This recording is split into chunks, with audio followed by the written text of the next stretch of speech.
ولا تموتن إلا وأنتم مسلمون فإن أصدق الحديث كتاب الله وخير الهدى هدى محمد صلى الله عليه وسلم وشر الأمور محدثاتها فإن كل محدثة بدعة وكل بدعة ضلالة وكل ضلالة في النار. أما بعد, jamaah kaum muslimin dan muslimat yang dimuliakan Allah Subhanahu wa taala, kita lanjutkan kembali pelajaran kita tentang bagaimana kita mengenal perilaku Nabi Muhammad sallallahu alaihi wasallam yang Allah Subhanahu wa taala jadikan beliau sebagai uswatun hasanah, contoh teladan yang terbaik dalam kehidupan kita. Sehingga tentunya kita mesti benar-benar dapat mengkaji dan mendalami tentang perilaku beliau, sehingga dengannya kita dapat mengikutinya dan mencontohinya. Pada pertemuan sebelumnya masih kita membahas tentang An-Nabi sallallahu alaihi wasallam dhaifan, yaitu Nabi sallallahu alaihi wasallam menjadi seorang tamu. Bagaimana Nabi sallallahu alaihi wasallam dalam bertamu ketika beliau mendatangi rumah sahabatnya, ataukah beliau diundang untuk datang ke rumah sahabat-sahabat. Seperti apa Nabi sallallahu alaihi wasallam berinteraksi dengan tuan rumahnya. Telah kita sebutkan bahwa Nabi sallallahu alaihi wasallam itu beliau kana mutawadhi'an, adalah orang yang sangat tawadhu, sangat rendah hati.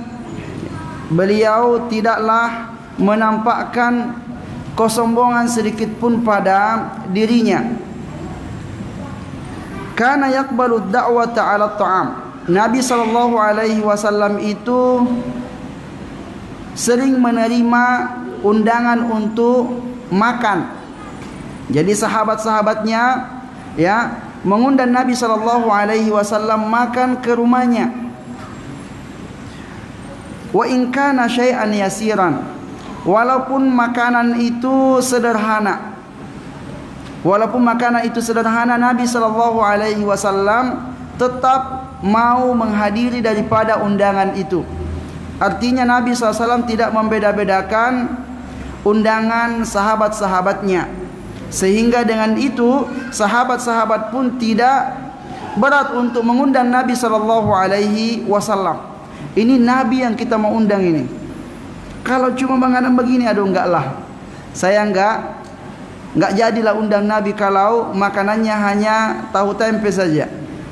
Tapi Nabi sallallahu alaihi wasallam memberikan pernyataan kepada sahabat-sahabatnya, "Lau du'itu ila dhira'in au kira'in la ajabtu." Seandainya aku dipanggil untuk makan paha kambing, maka saya akan datang. Dan juga kalau saya dipanggil untuk makan kaki kambing, ya kakinya ke bawah, dari lutut ke bawah enggak ada dagingnya. Kalau dari lutut ke atas, itu dagingnya banyak. Maka tetap saya akan mendatangi daripada undangan itu. Ya. Artinya makanan yang mewah Nabi akan hadir. Makanan yang sederhana pun Nabi sallallahu alaihi wasallam akan hadir. Sehingga dari situ sahabat-sahabat Nabi sallallahu alaihi wasallam tidaklah berat jika mereka ingin mengundang Nabi sallallahu alaihi wasallam untuk datang ke rumahnya, memenuhi daripada undangan makan. Kemudian wa yujibu sallallahu alaihi wasallam ad-da'wata walau kana min gulam. Nabi sallallahu alaihi wasallam akan menghadiri undangan walaupun yang mengundang itu anak kecil. Anak kecil, enggak harus wali kota yang undang. Atau Pak RT, Pak RW, siapa yang undang? Pak RT. Oke, datanglah kita, Pak RT yang undang. Terus ini siapa yang undang ini? Anak kecil yang undang. Ngapain kita datang anak kecil yang undang? Anak kecil sekalipun bahasa gulam itu anak yang belum balik. Anak yang belum balik. Oleh karenanya para ulama mengatakan kalau sudah balik, anak itu kalau sudah balik enggak wajib lagi orang tuanya untuk mengakikohinya. Ya. Sebab kata-kata gulam itu sebelum balik. Kalau sudah lewat balik, dia akan dikatakan fata atau syab. Ya. Maka bahasa di sini Nabi SAW diundang oleh gulam. Berarti anak yang belum balik lagi. Anak yang belum balik datang mengundang Nabi SAW, Nabi pun mendatangi daripada undangannya. Fa'an Anas bin Malik radhiyallahu anhu qala, dari Anas bin Malik radhiyallahu anhu berkata, dakhaltu ma'an Nabi sallallahu alaihi wasallam ala gulamin lahu khayyat. Aku datang bersama Nabi sallallahu alaihi wasallam menemui gulam, anak yang masih kecil, di mana anak itu kerjanya menjahit. Faqaddama ilaihi qas'atan fiha sarid. Ketika Nabi SAW masuk ke rumahnya, anak itu menyodorkan kepada Nabi SAW qas'ah, nampang. Fiha sarid. Di dalam nampang itu ada sarid. Sarid ini bahasa kita bubur. Bubur, kasih bubur.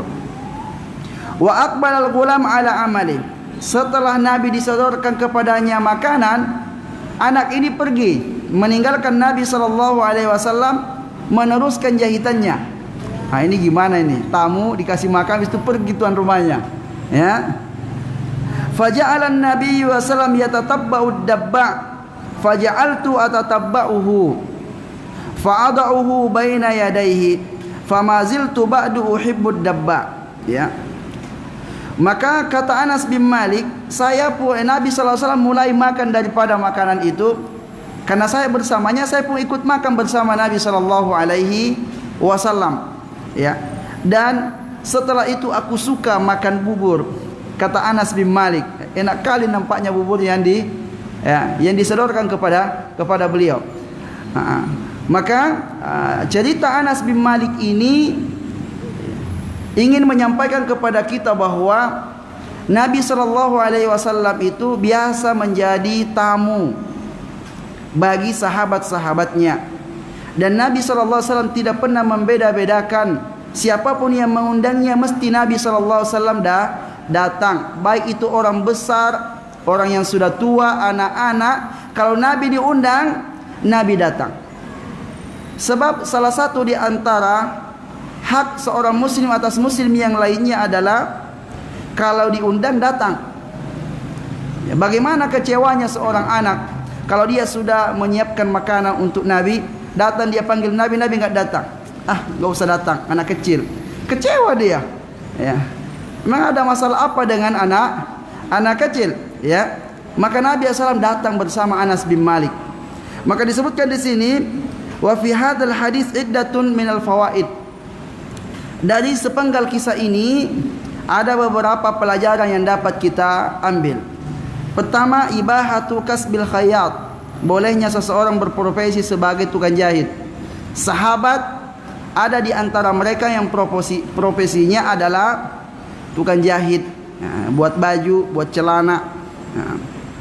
Wa fihi jawazu akli syarib ta'ama man dunahu. Yang kedua, bolehnya seseorang yang mulia memakan makanan orang yang lebih rendah darinya. Jadi orang kaya boleh makan makanannya orang miskin, boleh saja. Ya, jangan merasa bahwa kaya kayak gini enggak level bagi saya ini. Ya, enggak bisa kalau kamu hidangkan saya cuma bubur saja. Mestinya kamu hidangkan saya gulai kambing ke apa gitu. Ya, saya ini Nabi, ini masa dikasih yang seperti itu. Ya. Maka seseorang yang memiliki kedudukan yang tinggi, ya, jangan juga dia pasang standar tinggi-tinggi. Kalau begini enggak level bagi saya makanan begini. Ya, Nabi SAW akan makan apapun yang disodorkan kepada kepada beliau. Kemudian wa ijabatu da'watihi, ya, wa muakalatul khadim, ya. Dalam hadis ini hendaknya seseorang itu kalau diundang, walaupun yang undang itu orang yang rendah, orang yang miskin, orang yang kecil, tetap kita mesti menghadiri undangannya, ya. Jangan kita menganggap remeh sehingga kita tampak seperti orang yang sombong, tidak mau menghadiri daripada, ya, undangan-undangan yang kita anggap itu kecil. Muakalatul khadim. Di sini juga Anas bin Malik makan bersama Nabi. Satu nampan. Ini antara tuan dan pembantu. Di mana pembantunya satu nampan sama Nabi SAW. Karena Anas mengatakan ketika gulam itu, anak kecil itu menyodorkan makanan di nampan, mulailah Nabi SAW makan, dan aku pun mulai ikut makan bersama Nabi SAW. Berarti Nabi dan pelayannya, pembantunya Anas bin Malik makan satu nampan. Menunjukkan betapa tawaduknya Nabi SAW, ya, antara tuan dan pembantu, ya. Ini bukan hanya sekedar tuan dan pembantu, ini Nabi dan pembantu, ya, lebih tinggi lagi kedudukannya, ya. Di mana banyak orang, pembantu minggir dululah, nanti sisa-sisa aja kamu bagianmu, ya, biarkan dulu para bos-bos itu makan gitu, ya. Itu biasanya gitu, itu biasanya yang terjadi. Jadi pembantu nunggu dulu, enggak, pembantu sekali ikut makan sama kita. Itu yang benar. Ya, kalau sudah tiba makannya, waktunya makan, ayo makan sama-sama. Ya, jangan disuruh pembantunya nunggu. Ya, makan sisa-sisa saja. Nabi SAW ajak Anas bin Malik makan bersamanya, ya, makan bersamanya. Kemudian fihi al-ijabatu ila at-ta'am walau kana qalilan. Ya. Dalam hadis ini penjelasan tentang tetap kita menghadiri undangan walaupun makanannya sedikit. Walaupun makanannya sedikit. Sebab para ulama yang memberikan penjelasan kenapa gulam ini tak ikut makan sama Nabi, kasih pergi dia, ya. Di antara tafsir para ulama mungkin makannya cuma itu saja. Kalau ikut bertiga enggak cukup gitu. Cukupnya untuk berdua saja. Untuk berdua. Kalau bertiga enggak cukup, makanya enggak enak dia. Biarkanlah Nabi SAW bisa makan dengan puas tanpa ditemani oleh tuan rumahnya. Maka di sini disebutkan jawazu tarkil mudhif al-akrama ad-daif. Bolehnya seorang tuan rumah tidak makan bersama dengan tamu. Jadi tuan rumahnya enggak makan, tamunya saja yang makan. Tuan rumahnya tadi pergi, dia lanjutkan pekerjaannya. Ya, maka para ulama memberikan penjelasan kenapa bisa begitu. Kayaknya kalau begitu enggak enak gitu ya. Kita bertamu, kita disuruh makan, tuan rumahnya pergi. Ada kita makan enggak enak juga, kita makan sendiri di situ kan.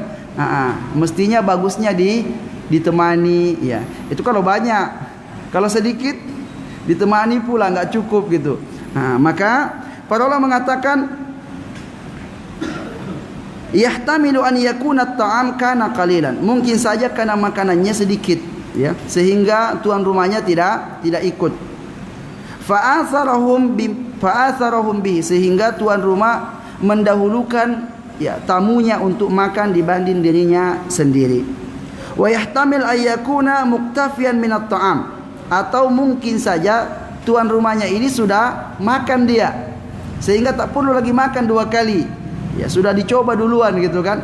Biasanya begitu kalau habis masak, tuan rumahnya dulu yang makan, ya, coba-coba, oh oke lah, ya, jadi dia sudah kenyang, tinggal lagi Nabi SAW makanan itu, ya.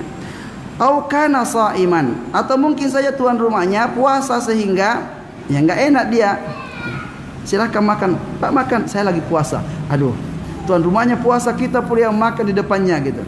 Itu penjelasan para ulama ya tentang kemungkinan-kemungkinan yang terjadi kenapa tuan rumah itu meninggalkan Nabi SAW makan sebagai seorang tamu sedangkan dia sebagai tuan rumah tidak makan. Maka hal itu boleh saja. Tuan rumahnya tidak makan, kemudian tamunya saja yang dikasih makan. Kemudian berikutnya wa kana sallallahu alaihi wasallam yujibu da'watal yahudi ta'lifan liqalbihi. Adalah Nabi sallallahu alaihi wasallam ya menghadiri undangan Yahudi. Ini orang non muslim ini undang muslim bagaimana ini? Ya. Jadi tetangga kita orang non muslim diajak kita, ayo Pak masuk makan ke rumah. Nah, gimana? Masuk enggak kita itu? Nabi SAW memberikan kepada kita contoh supaya kita tahu bahwa boleh hukumnya. Ya, kalau kita diundang oleh orang non-muslim dari kalangan ahlu kitab untuk kita bertamu ke rumahnya dan makan lagi kalau kita dikasih makan olehnya.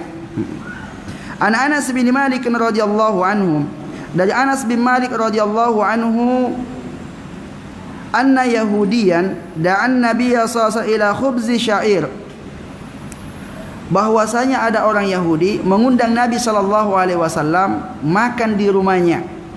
Makanannya adalah khubzi syair, yaitu roti gandum. Wa ihalati sakhina, kemudian ada campurannya yang bercair terbuat dari asyaham, yaitu mentega atau apalah biasa dicampurkan dengan roti itu. Maka Nabi sallallahu alaihi wasallam ajabahu, Nabi memenuhi daripada panggilan itu. Anas bin Malik yang radhiyallahu anhu yang senantiasa bersama dengan Nabi sallallahu alaihi wasallam tahu betul Nabi datang, Nabi makan ya roti yang diberikan oleh orang-orang Yahudi itu. Jadi boleh-boleh saja kita makan makanan orang Yahudi. Bahkan sembelihan orang Yahudi dan orang ya Nasrani itu boleh untuk dimakan sebagaimana nas Al-Quran yang menjelaskan tentang itu. Sehingga boleh-boleh saja. Apalagi kalau ya dikasih kita makan, bukan dia yang sembelih, dibeli di pasar. Boleh saja kita makan makanannya.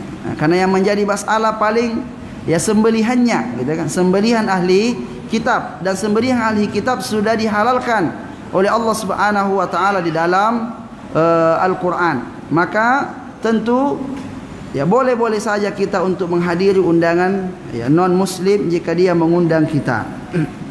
Tapi disebutkan di sini ta'lifan liqalbihi. Tujuan Nabi sallallahu alaihi wasallam menghadiri daripada undangannya itu sebagai taklif, ya, pelembut hatinya. Mana tahu dia dengan itu dia mau masuk Islam. Dia tidak ya berburuk sangka kepada Nabi sallallahu alaihi wasallam. Namun untuk wajib menghadiri undangan yang tidak ya. Namun kalau muslim kan wajib ya. Karena dia masuk di antara hakul muslim alal muslim, hak muslim atas muslim yang lainnya. Di antaranya adalah memenuhi undangan. Tapi kalau non muslim ya bukan hak. Dia tidak punya hak atas kita untuk kita wajib datang menghadiri undangannya. Namun kalau kita hadir maka tidak mengapa. Tidak hadir pun tidak mengapa, tidak berdosa karena tidak menjadi wajib. Maka wa fil hadis diberikan catatan bahwa dalam hadis ini jawazu ijabati da'watil kitabi, ya, bolehnya seseorang untuk mendatangi undangan al-kitabi, ya, orang ahli kitab dari orang Yahudi ataupun Nasrani. Berikutnya, wa idza da'ahu ahadun, apabila Nabi sallallahu alaihi wasallam diundang oleh seseorang, fatabi'ahu man laisa bimad'uin, namun ada orang yang ikut yang dia itu tak diundang. Nah, ini ada tamu tak diundang ikut. Ya, Nabi pribadi yang diundang, namun ada yang ikut. Nah, ini yang repot yang begini nih, ya. ista'zana lahu min sahibid dakwah, maka Nabi sallallahu alaihi wasallam akan minta izin kepada tuan rumah. Ya, boleh tak ini yang ikut ini masuk? Kalau enggak saya suruh pulang dia. Sebab dia tidak diundang. Artinya bahwa kalau sendirian diundang, jangan bawa pasukan. Jangan bawa pasukan. Untunglah gitu kalau ada undangan walimah ditulis di situ dengan keluarga. Dengan keluarga siap-siaplah berapa keluarga yang saya harus bawa. Kan gitu ya. Biasanya istri, anak-anak gitu ya. Kalau cuma satu nama disebut di situ, jangan bawa keluarga. Ya, kalau bawa keluarga harus izin dulu. Ini keluarga saya boleh masuk tak? Kalau enggak di luar aja dia nonton. Karena seperti ini hadisnya disebutkan fa'an Abi Mas'udin al-Ansari radhiyallahu anhu qala. Dari Abu Mas'ud al-Ansari radhiyallahu anhu berkata, kana rajulun minal ansar yuqalu lahu Abu Syuaib. Ada seseorang dari Ansar bernama Abu Syuaib. Wa kana lahu gulamun laham. Dan adalah dia punya pembantu yang pandai mengolah daging. Fara'a Rasulullah sallallahu alaihi wasallam fa'arafa fi wajhihi al-ju'. Abu Syuaib ini melihat Nabi sallallahu alaihi wasallam di mana di wajahnya itu nampaknya dia lapar. Jadi wajah-wajah lapar gitu. Wajah-wajah lapar. Faqala li gulamihi, maka Abu Syuaib ini berkata kepada pembantunya, "Waihak isna' lana ta'aman li khamsati nafar." Ya. Buatlah untuk kami makanan porsi 5 orang. Porsi 5 orang. Fa inni uridu an ad'uwan nabiyya sallallahu alaihi wasallam khamisa. Karena saya ingin panggil Nabi sallallahu alaihi wasallam makan untuk yang kelima. Ya, biasanya mungkin dia buat 4 porsi, sekarang buat yang 5 ya. Ya, karena yang kelima saya mau panggil Nabi makan. Fasana'a, maka pembantunya pun buat makanan. Summa atan nabiyya sallallahu alaihi wasallam. Kemudian Abu Syuaib datang panggil Nabi sallallahu alaihi wasallam. Fada'ahu khamsa wattaba'ahum rajul. Nabi sallallahu alaihi wasallam dipanggil yang kelima. Dia yang kelima, berarti sudah cukup pas. Namun ketika Nabi SAW dipanggil, ada satu orang yang ikut. Jadi 6 jadinya. Ini enggak dapat bagian yang ke-6 ini. Ya. Maka falamma balagal bab, tatkala Nabi SAW sampai di pintu rumah orang itu, pintu rumahnya Abu Syuaib, qala an-nabiy sallallahu alaihi wasallam. Nabi sallallahu alaihi wasallam berkata, "Inna hadza ittaba'ana." Orang ini ikut kami. Ini gimana nih yang ikut ini? Fa in syi'ta an ta'zan lahu wa in syi'ta raja. Ya, kalau kamu mau, kamu izinkan dia, ya dia ikut makan bersama kita. Tapi kalau engkau tidak izinkan, biarlah dia pulang. Kasihan kamu, enggak diizinkan masuk. Pulang sana. Qala, maka sahabat itu berkata, la bal azanu lahu ya Rasulullah. Maka sahabat itu mengatakan Abu Syuaib, ya, saya izinkan dia ya Rasulullah ikut makan bersama kita. Maka dari hadis ini ya, juga Nabi SAW diundang sebagai tamu, dan beliau pun ya menghadiri daripada undangan itu. Ya. Namun ya, masalahnya satu, karena ada yang ikut. Ini masalah juga ini, yang ada yang ikut. Nabi SAW dalam kasus yang lain, ya, Nabi sendiri yang dipanggil. Sampingnya ada Aisyah. Kata Nabi, ini boleh ikut tak? Enggak boleh. Kata sahabat itu, enggak boleh. Engkau saja pribadi. Kata Nabi, kalau gitu saya enggak ikut. Saya enggak ikut juga. Orang itu pulang lagi. Tapi datang lagi, ya Rasulullah, ayo makan, sudah saya siapkan. Boleh ikut enggak ini? Enggak boleh. Kata orang itu, enggak boleh. Pokoknya satu orang saja, Nabi saja yang diundang. Ya. Makanya kalau ngundang suaminya saja, istri enggak boleh ikut. Jangan boleh ikut, enggak ada undangan untuk kamu. Ini coba lihat ini undangannya ini, kepada yang terhormat Bapak ini. di rumah atau di tempat, nggak ada nama istri situ, nggak ada keluarga. Jangan bawa-bawa keluarga kalau tak ada nama istri sama keluarga di situ. Datang pribadi saja. Ya, Nabi SAW pun izin saja, saya mau bawa istri. Tuan rumahnya mengatakan enggak, saya enggak izinkan. Ya sudah, enggak diizinkan dia. Sampai yang ketiga datang dipanggil, kata Nabi, ini juga boleh ikut tak? Boleh. Barulah Nabi SAW tarik tangannya Aisyah dan sama-sama berangkat. Nah, ini adab bertamu. Adab bertamu. Jangan bawa kawan kalau tidak diundang. Paling tidak telepon dulu, WA dulu, saya bawa kawan boleh tak? Oh boleh.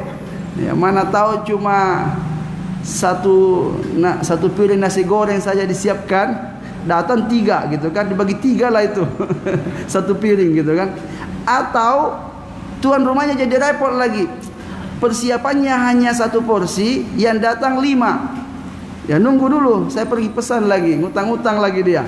Ya kan, kasihan tuan rumah. Jadi banyak maslahatnya. Jangan kita ya seenaknya saja membawa makanan, membawa tamu. Walaupun sebelumnya kita jelaskan bahwa ketika Nabi dipanggil oleh Jabir bin Abdullah dipanggil cukup untuk panggil 2-3 orang saja. Nabi panggil 1.500 orang. Ini kan repot juga. Ini buktinya Nabi bawa tamu. Tapi Nabi nanya dulu, berapa makanan yang kamu siapkan? Kan begitu sambungan hadisnya. Berapa makanan yang kamu siapkan? Segini. Oh banyak itu. Udahlah, ayo kita pergi makan di rumahnya Jabir bin Abdullah. Maka pada saat itu Nabi SAW tahu kalau makanan yang disiapkan itu cukup, dan Nabi yang menanggung kekurangannya kalau memang kurang. Ternyata Nabi SAW bagi makanan itu sampai 1.500 sahabat itu kenyang semuanya, masih ada lagi yang tersisa. Padahal bagi Jabir bin Abdullah cukup dimakan 2-3 orang saja. Maka ya kalau bisa berbuat seperti itu, bolehlah ajak kawan yang lain. Kalau cuma 1 piring disiapkan, nanti lebihnya saya yang traktir gitu. Ya. Baik. Tapi kan di lain kesempatan Nabi SAW menjelaskan kepada kita bahwa kalau kita bawa kawan, maka mesti siap-siap untuk ditolak atau diterima oleh yang mengundang.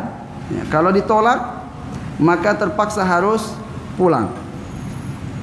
Maka min fawaidil hadis, faedah hadis ini, anna man sana'a ta'aman li ghairihi fa huwa bil khiyari baina an yursila ilaihi aw yad'uhu ila manzili. Barang siapa yang sengaja membuat makanan untuk seseorang, maka dia punya 2 pilihan. Boleh dia antar makanan itu ke rumahnya, boleh dia undang. Boleh dia undang makan di rumahnya. Ya, terserah. Sahabat ini memang sengaja dia ingin membuat makanan untuk Rasulullah SAW. Namun dia pilih setelah dibuat makanannya, Nabi dipanggil datang makan, dan Nabi SAW datang. Yang kedua, man da'a ahadan istahabba an yad'u ma'ahu man yara min akhsaihi. Kalau ada orang yang diundang, dia diundang tapi sendiri saja, ada anjuran untuk ajak orang yang ada di sebelahnya. Jangan pula saya diundang ya, kalian di sini aja dulu ya, saya beri makan dulu. Enak kali dia. Ya. Nabi SAW sangat berat kalau beliau diundang secara pribadi dan ada orang yang bersamanya. Nabi berat untuk pergi sendiri. Seperti tadi ya hadisnya Aisyah, Nabi dipanggil pribadi, ada Aisyah pula di situ. Enggak mungkin dia mengatakan, Aisyah tunggu aja di rumah ya, saya pergi makan dulu. Ya, saya lagi diundang sama kawan ini. Ya. Maka Nabi izin, ya, saya mau bawa istri saya, boleh tak? Ya. Atau kalaupun dia ikut, ya, karena Nabi asal sendiri di situ, ada orang sendiri juga, ikutlah nggak apa-apa gitu. Tidak mungkin dia ikut kalau tak diizinkan oleh Nabi SAW, ikut aja. Ya, nanti sampai sana nanti saya yang izin gitu. Saya yang izin, boleh nggak dia ikut nih? Yang tentu kalau Nabi yang izin nggak mungkin ditolak oleh sahabat gitu kan. Ya, tidak mungkin ditolak. Maka kalau ada kawan kita ya kita ikutkan, tapi kita minta izin kepada sahibu al-bait. Ya, saya bawa kawan.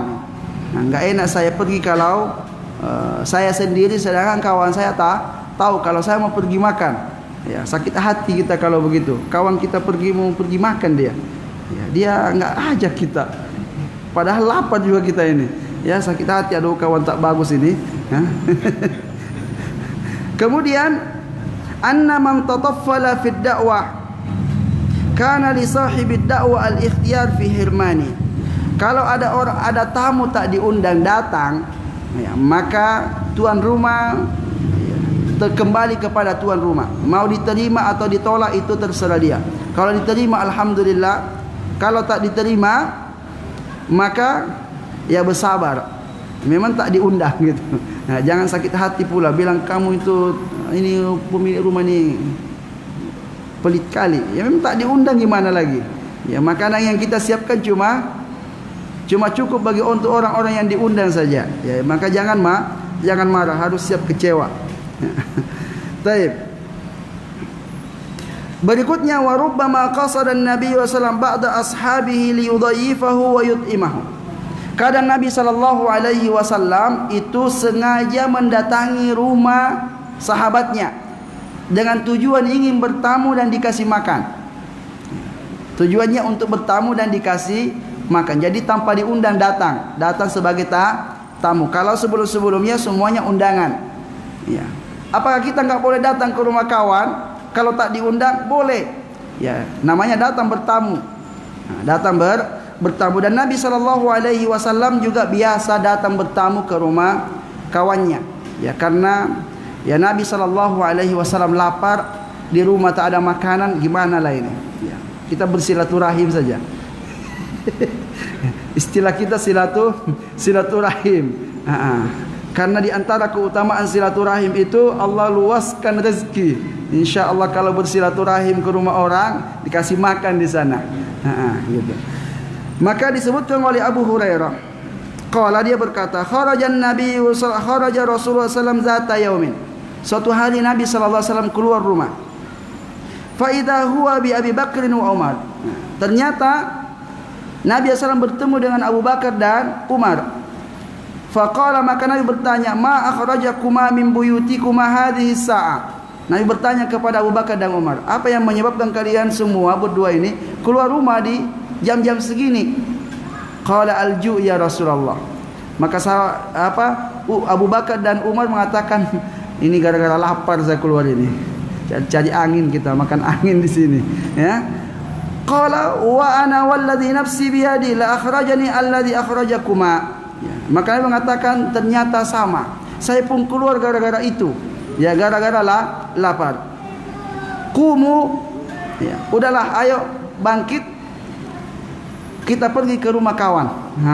Ya, maka Nabi, Abu Bakar, Umar tak ada makanan di rumahnya. Ya, menunjukkan bahwa orang ini orang yang sangat-sangat, ya, tak mementingkan masalah dunia. Ya, ini semua orang-orang besar, namun di rumahnya tak ada makanan. Ya.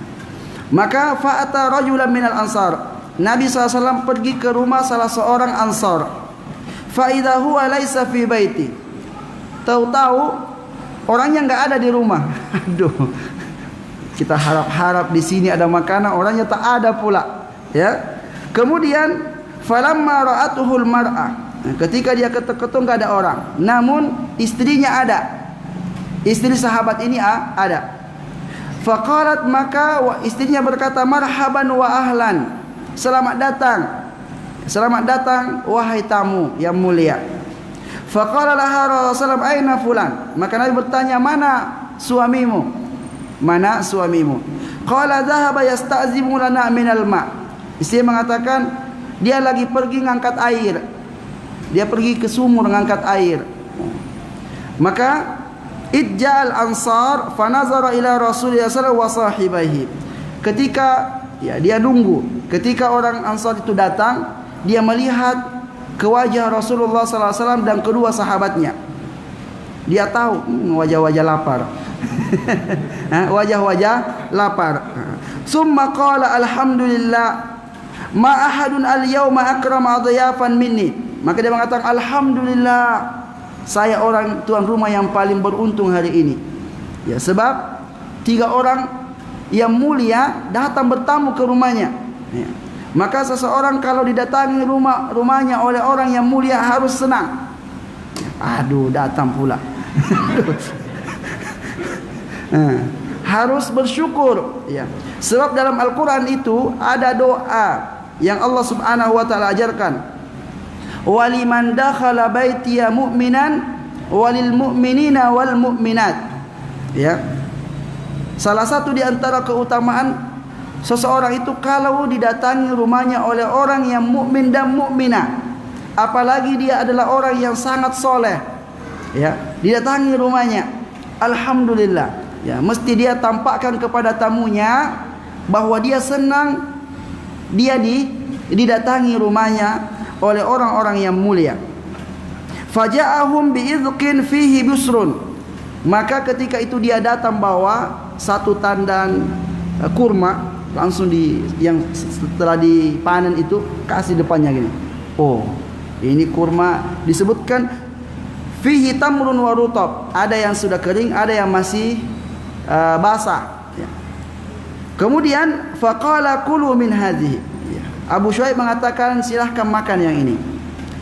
Kemudian wa akhadhal midyah.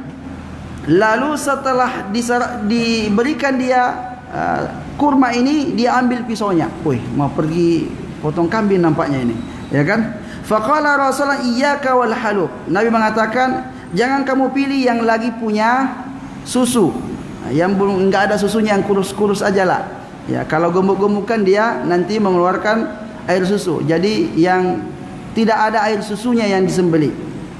Fadzabaha lahum, maka sahabat ini pun ya sembelih kambing untuk Nabi sallallahu alaihi wasallam, Abu Bakar dan Umar. Fa akalu minasyati wa min dzalikal izki wa syaribu. Kemudian ya, setelah itu Nabi sallallahu makan ya kambing itu, kemudian makan kurma lalu minum. Setelah minum semuanya kenyang, semuanya full perutnya. Nah, bolehlah kenyang sekali-sekali. Ya, kalau lagi diundang makanlah kenyang-kenyang. Kalau lagi di rumah sikit-sikit aja, nanti cepat habis, ya kan? Falamma ansyabi'u, takala mereka semuanya kenyang, warau warawau, dan mereka semuanya puas minum. Qala Rasulullah sallallahu alaihi wasallam li Abi Bakar wa Umar. Nabi sallallahu alaihi wasallam berkata kepada Abu Bakar dan Umar, "Walladzi nafsi biyadihi, la tus'alunna an hadzal na'imi yaumal qiyamah."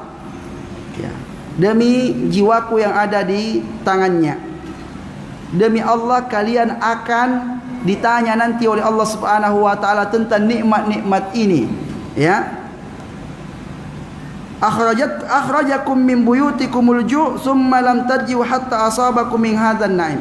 Karena kalian keluar dari rumah kalian dalam keadaan lapar dan kalian pulang dalam keadaan kenyang. Nah, kamu ditanya nanti itu.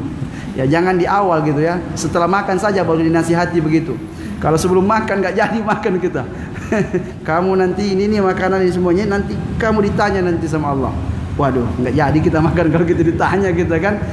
Jadi setelah kenyang itu dinasihati bahwa ya jangan sampai nikmat-nikmat ini kamu gunakan untuk maksiat. Ya, gunakanlah ini untuk ibadah kepada Allah setelah kamu kenyang. Ya, setelah kamu mendapatkan nikmat Allah, semakin bersyukurlah kepada Allah Subhanahu wa taala. Jangan sampai kalian kufur nikmat Allah Subhanahu wa taala. Maka dalam hadis ini jemaah yang dimuliakan Allah Subhanahu wa taala, ada banyak faedah. Ini ada 2 halaman faedah yang disebutkan. Di antaranya bahwa Nabi sallallahu alaihi wasallam itu orang yang minat taqallul minat dunia. Beliau itu sangat ya sederhana dalam kehidupan dunia. Ya, kadang-kadang Nabi sallallahu alaihi wasallam habis makanannya. Istrinya pun tak makan gitu. Ada tamu tak ada sama sekali, air putih saja. Seperti itu kondisi kehidupan Nabi sallallahu alaihi wasallam. Padahal beliau kalau seandainya ingin bermewah-mewah, maka sangat bisa. Sangat bisa Nabi sallallahu alaihi wasallam bermewah-mewah. Sebab Nabi itu punya hak al-khumus, 1/5 dari ghanimah. 1/5 dari ghanimah, yang bisa saja 1/5 itu bisa, kalau kambing itu bisa 1 lembah kambing. Itu kalau Nabi enggak mau infakkan itu untuk diri pribadi, sampai mati enggak habis kambingnya itu. Ya, setiap hari pun disembelih 1, ya, enggak habis. Ya, namun Nabi SAW infakkan semuanya, udah ambillah semuanya itu. Tak ada disisa untuk dirinya. Jadi kalau seandainya Nabi mau bermewah-mewah, Nabi bisa bermewah-mewah. Namun Nabi tidak suka untuk bermewah-mewah. Dia memilih untuk sederhana saja. Ya. Perabot-perabot rumahnya pun, ya, kasur-kasurnya, bantal-bantalnya, itu sahabat sampai menangis-nangis melihat kondisi Nabi. Namun Nabi memang enggak mau. Ya, Abdullah bin Mas'ud sudah menawarkan, saya ganti nih kasurnya, saya ganti kasurnya ini yang lembut seperti kasurnya Raja Persia. Enggak. Untuk apa urusan, ada apa urusan saya dengan dunia? Biasa saja saya. Ya, bentar lagi saya mau tinggalkan dunia, enggak perlu saya mewah. Maka begitulah kehidupan Nabi kita Muhammad sallallahu alaihi wasallam, dan kita akan sebutkan faedah-faedah tentang Nabi sallallahu bertamu pada pertemuan berikutnya insyaallah taala. Sallallahu ala nabiyyina Muhammadin wa ala alihi wa sahbihi wasallam. Subhanakallahumma wa bihamdika asyhadu an la ilaha illa anta astaghfiruka wa atubu ilaik. Wassalamu alaikum warahmatullahi wabarakatuh.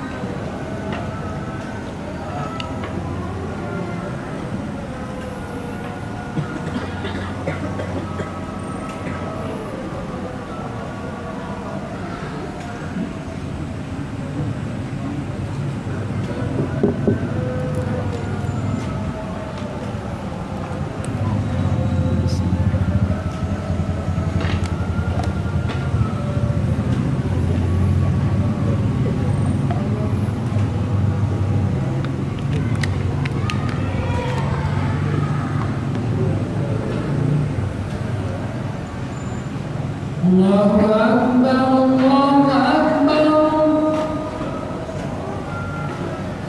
Allah.